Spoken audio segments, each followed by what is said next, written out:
Hey everyone, Brian with WorkshopAddict.com, and today we're going to take a look at Hitachi's CR18DBL Brushless Reciprocating Saw.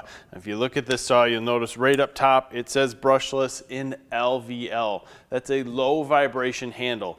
And it's very important with reciprocating saws, so one of the first things we did with this saw is take it out, put a 4x4 out, and start cutting it with this saw, and then compare it to the Milwaukee, which we say is probably one of the better ones on the market for a low vibration.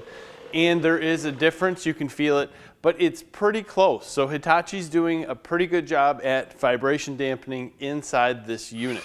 One of the features that this unit shares with the Milwaukee one-key Sawzall is the ability to change speeds. You have 3 speed settings on here, with low going from 0 to 1600 RPM, medium going from 0 to 2300 RPM, high going from 0 to 2500 RPM, and then an auto mode that is set up so if you're inside and you want to be a little more quiet, the no load RPM will start out on low, 0 to 1600, and as you apply pressure, it will raise itself up to 0 to 2500. Now, we tried to use this in multiple different places to see what we thought, if it was actually going to be as fast as what the other modes would be, and it definitely is slower than just keeping it on high, and it seemed like it took more pressure than what we'd like to get it to ramp up to the high speed.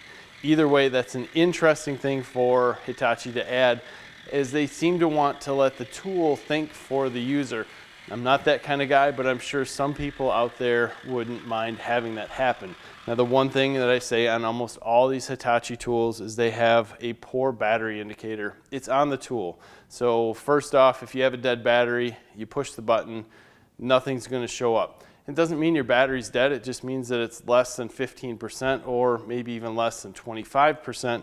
But what confuses us about it is you have to pull the trigger first to make sure that you get the battery light to actually turn on.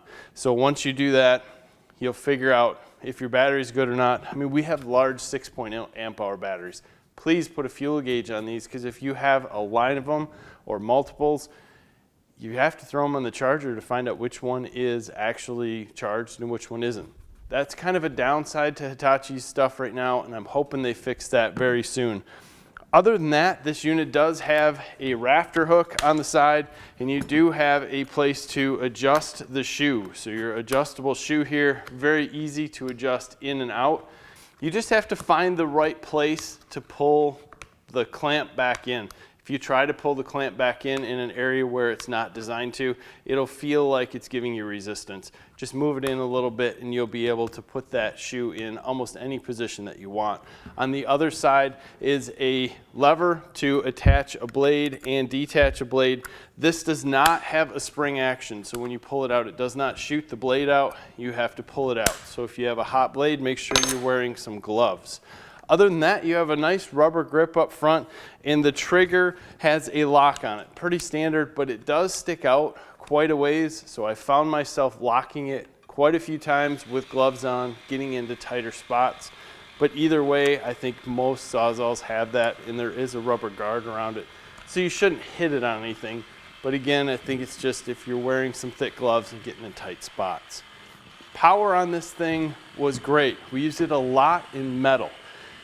And I didn't have any want or need for more power or more speed. I actually was running it mostly on level 2, which was giving me pretty much everything I needed. And it definitely was enough to tear up a couple blades as we were going through some welds. But other than that, this thing really performed well. So if you're in Hitachi's line and you're wondering, hey, should I bump up to their brushless recip saw? I think it's a definite yes. It's very close to some of the other ones that have low vibration, so I think they're on the right track here with this, and they're giving you a very quality product. It has a 1 1/4 inch stroke, and the fact that you have some adjustments here to move in and out the shoe puts it in the higher end category. You know, you'll see this in the pro market out there, and you'll also see it in the high-end consumer market. But either way you go, this is a pretty nice reciprocating saw. It does come with a case that's rather large, so you can keep a lot of batteries, battery chargers, the tool, even the tool and a blade on it inside here, if that's what you're into, moving it around on the job site. But also beyond that, Hitachi has a lifetime tool warranty. So This tool is going to be guaranteed for a lifetime. Batteries are 2 years. Charger, I believe, is 1 year. So if you're looking for something that has a great warranty, check these guys out. Make sure you give us a like in this video, subscribe to our channel, follow us on social media, and we always appreciate your time. Have a great day.